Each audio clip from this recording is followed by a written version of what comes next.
ರಾಜ್ಯ ಉಸ್ತುವಾರಿ ಸುರ್ಜೇವಾಲಾ ಇವತ್ತು ಸಚಿವರ ಜೊತೆ ಮೀಟಿಂಗ್ ಅನ್ನು ನಡೆಸಿದ್ರು. ಇದರಲ್ಲಿ 23 ಸಚಿವರನ್ನ ಆಹ್ವಾನಿಸಿದ್ರು. ಮಹದೇವಪ್ಪ ಅವರ ಹೊರತಾಗಿ ಎಲ್ಲರೂ ಕೂಡ ಹಾಜರಾಗಿದ್ರು. 8 ಸಚಿವರ ವಿರುದ್ಧವಾಗಿ ಯಾವುದು ದೂರು ಬಂದಿಲ್ಲ, ಹಾಗಾಗಿ ಅವ್ರನ್ನ ಕರೆದೂ ಇಲ್ಲ.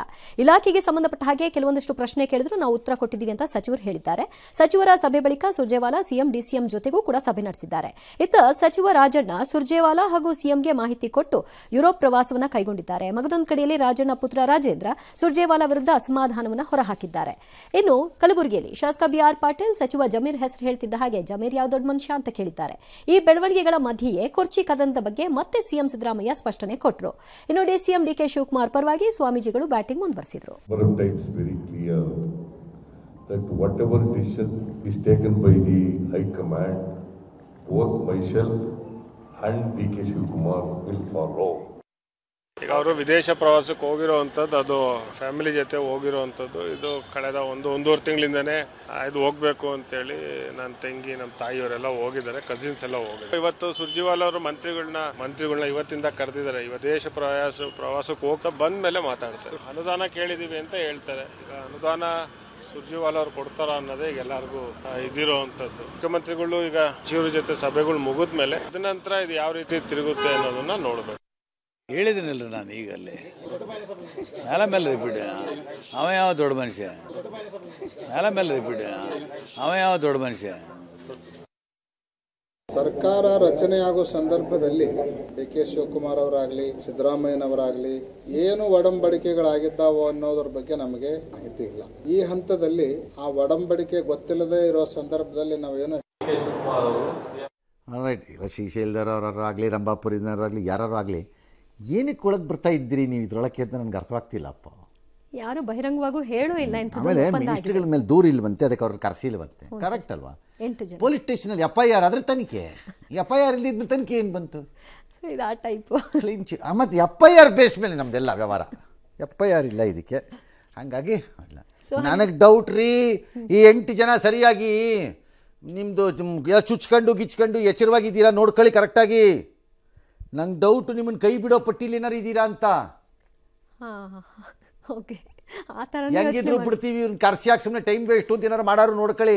ನಾವೇ ಗ್ರೇಟ್ ಅಂತ ಕಾಲರ್. ಡೌಟ್ ಇದೆ. ಮುನಿಯಪ್ಪ, ರಾಜಣ್ಣ, ಮಂಕಾಳು ವೈದ್ಯ, ದರ್ಶನಾಪುರ, ತಿಮ್ಮಾಪುರ, ತಂಗಡಿಗೆ ಸುಮಾರಾಗಿ ಕೆಲಸ ಮಾಡಿದಾರಲ್ಲ, ಅವರು ಕೂಡ ಕರೆದಿಲ್ಲ.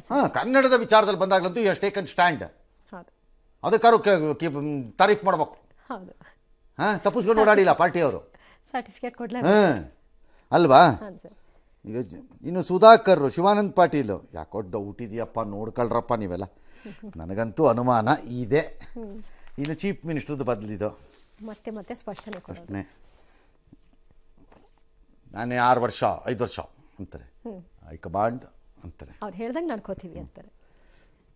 ಇದು ಯಾವ ಸ್ಪಷ್ಟನೆ ರೀ ಇದು ಸ್ಪಷ್ಟನೆನಾ? ಯಾವುದನ್ನು ಒಪ್ಕೋಬೇಕು ಇರೋವರೆಗೂ ಇರ್ತೀನಿ, ಕುತ್ಕೊಳ್ರಪ್ಪ ಸುಮ್ಮನೆ. ಅವ್ರು ಹೋಗು ಒಂದಿನ ಹೋಗ್ತೀನಿ ಅಂತ ಕಡೆಗೆ ಅಂತಂದ್ರೆ ಮುಗಿದೋಯ್ತಪ್ಪ. ಆಗಿನ್ನೂ ಜೀವಂತವಾಗ್ಬಿಡುತ್ತಲ್ಲ ಸರ್ ಇದು. ಆದ್ರೆ ಆಯ್ತು, ಇನ್ನೇನು ಮಾಡಿ. ಇದು ಏನು ಸ್ಪಷ್ಟನೇನಾ ಇದು? ನಾಚಿಕೆ ಆಗಲ್ವಾ? ಅವಮಾನ ಇದು ನನ್ನ ಪ್ರಕಾರ. ಚೀಫ್ ಮಿನಿಸ್ಟರ್ಗೆ ಈ ಸ್ಟೇಚರು, ಈ ಏಜು, ಈ ಅನುಭವ, ಇಷ್ಟು ದಿನ ರಾಜಕಾರಣ ಆದಮೇಲೆ ಈ ಪರಿಸ್ಥಿತಿ ಇರಬಾರ್ದಿತ್ತು. ಶುದ್ಧ ಅವಮಾನ ಇದು.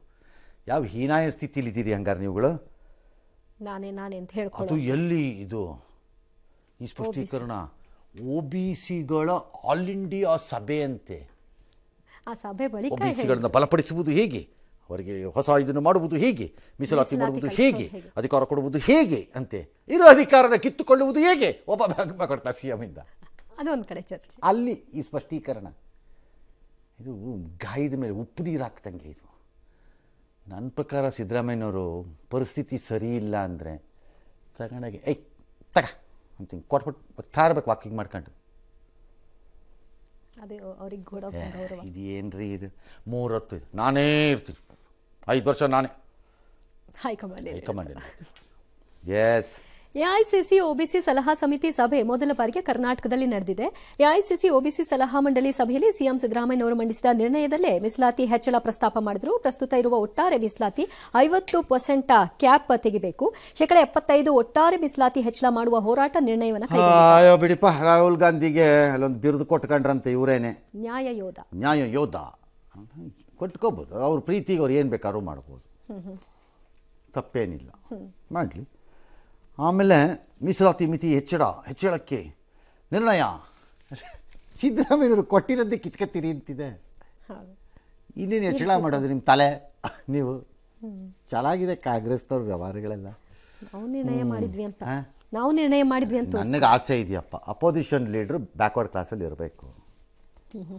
ನೆಕ್ಸ್ಟ್ ಪ್ರೈಮ್ ಮಿನಿಸ್ಟ್ರು ಮಿನಿಮಮ್ ಅಂದರೂ ಒಂದು ದಲಿತ್ ಇರಬೇಕಾಗತ್ತೆ ಕಾಂಗ್ರೆಸ್ಸಲ್ಲಿ. ನಾನು ಹೇಳ್ತೀನಿ ಓಕೆ, ಖರ್ಗೆ ಅವರಾದರೂ ನನಗೆ I am more happy. CM ವಿಷಯದಲ್ಲಿ ಬಂದಾಗಲೇ ಆಗಿಲ್ಲ ಇನ್ನು. ಆಗಬೇಕು ಅಂತ ಬೈಕೆ ಕಾಂಗ್ರೆಸ್ಸಲ್ಲಿ ನಾನು ಹೇಳ್ತಿರೋದು. ಯಾಕಂದ್ರೆ ಅವರೇ ಅಲ್ವಾ ಆ ದಲಿತರ ಪರವಾಗಿರುವಂಥ ಮಾತುಗಳನ್ನ ಆಡೋದು. S right. ನವಿಲುಗರಿ ಹಾರ ವಿವಾದ ವಿಚಾರಕ್ಕೆ ಇವತ್ತು ಎಡೆ ಆಯಿತು. ಯಾಕಂದ್ರೆ ಜುಲೈ 14ನೇ ತಾರೀಕು ಅವ್ರ ಹುಟ್ಟುಹಬ್ಬ ಇತ್ತು. ಆ ಕಾರಣದಿಂದಾಗಿ ಯಾರೋ ಹಾರ ತಗೊಂಬಂದು ಹಾಕಿದ್ರು, ಅದು ವೈರಲ್ ಆಗ್ಬಿಡ್ತು. ವನ್ಯಜೀವಿ ಸಂರಕ್ಷಣಾ ಕಾಯ್ದೆ ಉಲ್ಲಂಘನೆ ಆರೋಪದಡಿ ಪ್ರಧಾನ ಮುಖ್ಯ ಅರಣ್ಯ ಸಂರಕ್ಷಣಾಧಿಕಾರಿಯ ದೂರನ್ನ ದಾಖಲು ಮಾಡಿಕೊಂಡ್ರು. ವನ್ಯಜೀವಿ ಸಂರಕ್ಷಣಾ ಕಾಯ್ದೆಯನ್ನ ಮಾಜಿ ಸಚಿವ ಉಲ್ಲಂಘನೆ ಮಾಡಿದ್ದಾರೆ ಅನ್ನೋ ಹಿನ್ನೆಲೆಯಲ್ಲಿ ಆರೋಪ ಕೇಳಿಬಂದಿದೆ. ಇದಕ್ಕೆ ಅವರೊಂದು ಕ್ಲಾರಿಫಿಕೇಶನ್ ಕೂಡ ಕೊಟ್ಟರು. ನನಗೆ ಗೊತ್ತಿರಲಿಲ್ಲ, ಯಾರೋ ತಂದು ಹಾಕ್ಬಿಟ್ರು, ಈಗ ಅದಕ್ಕೆ ಉತ್ತರ ಕೊಡ್ತೀನಿ ಅಂತ ಹೇಳಿದ್ದಾರೆ. ಸುಮಾರು 5-6 ಸಾವಿರ ಜನ ಎಲ್ಲ ಬಂದಿದ್ರು ಸರ್. ಅದರಲ್ಲಿ ಯಾರು ಹಾಕಿದ್ದಾರೆ ಅಂತ ಗೊತ್ತಿಲ್ಲ ಸರ್. ಅದು ನಿಜವಾದ ನವಿಲುಗರಿದೆ ಅನ್ನೋದು ಒಂದು ನಮ್ಗೆ ಖಚಿತ ಆಯಿತು. ಆದರೂ ಯಾಕೆ ತಂದಿರಿ, ಇದನ್ನು ತರಬಾರ್ದಾಗಿತ್ತಲ್ಲ ಅಂತ ಅನ್ನೋದ್ರೊಳಗಾಗಿ ನಮ್ಮ ಕುತ್ತಿಗೆಗೆ ಹಾಕಿಬಿಟ್ರು. ಅದನ್ನು ಸ್ವೀಕಾರ ಅಂತೂ ಮಾಡಿದ್ದೀವಿ. ಅವ್ರ ಸೂಚನೆಗಳನ್ನು ಕೊಡ್ತಾರೆ, ನಾವು ಪಾಲಿಸ್ತೀವಿ. ಮತ್ತು ಅದು ಅರಣ್ಯ ಇಲಾಖೆಗೆ ಅದನ್ನು ವಾಪಸ್ ಕೊಡಲಿಕ್ಕೆ ಅಂತೇಳಿ ಅದನ್ನು ವಾಪಸ್ ತರಿಸ್ತಾ ಇದ್ದೀವಿ. ಯಾರೋ ನಮ್ಮ ಅಭಿಮಾನಿಗಳು ತೊಗೊಂಡೋಗಿದ್ರು. ಅಚಾತುರ್ಯದಿಂದ ಆಗಿದೆ ಅದು.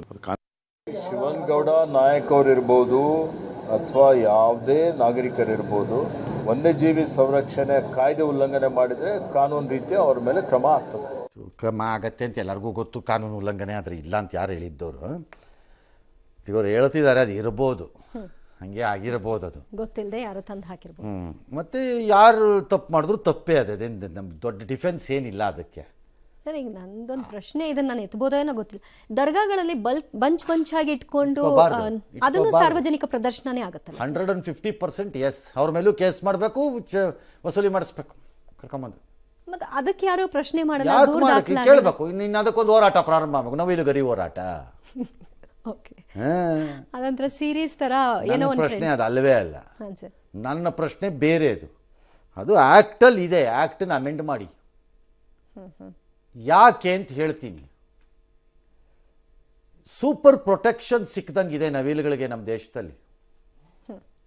ಬಿಕಾಸ್ ರಾಷ್ಟ್ರ ಇದಾಗಿದೆ, ಪಕ್ಷಿ ಆಯಿತು, ಹೊಡಿಬಾರ್ದು ಅನ್ನೋದಾಗಿದೆ. ಹಾಗಾಗಿ ಸೂಪರ್ ಪ್ರೊಟೆಕ್ಷನ್ ಸಿಕ್ಕದಂಗಿದೆ ಎಲ್ಲ ಕಡೆ ನವಿಲುಗಳಿಗೆ. ವಿಪರೀತ ಆಗೋಗಿದೆ ಪಾಪ್ಯುಲೇಷನು. ಅಯ್ಯೋ, ನಮ್ಮ ಕಡೆ ಹೊಲಗಳಲ್ಲಿ 2 ಡಜನ್ ಸಿಕ್ಕತ್ವೆ ನಡ್ಕೊಂಡು ಹೋದ್ರೆ. ಏನು ನವಿಲುಗಳು ಅಲ್ಲ, ಗರಿ. ಎಷ್ಟು ಗರಿ ಬೇಕು? ಬೇಕಾದಷ್ಟು ಬಿದ್ದಿದೆ, ಅಷ್ಟಾಗಿದೆ. ಅವುಗಳನ್ನೇನು ಮಾಡ್ತಾರಾಗ ಏನಪ್ಪ ಗೊತ್ತಿಲ್ಲ.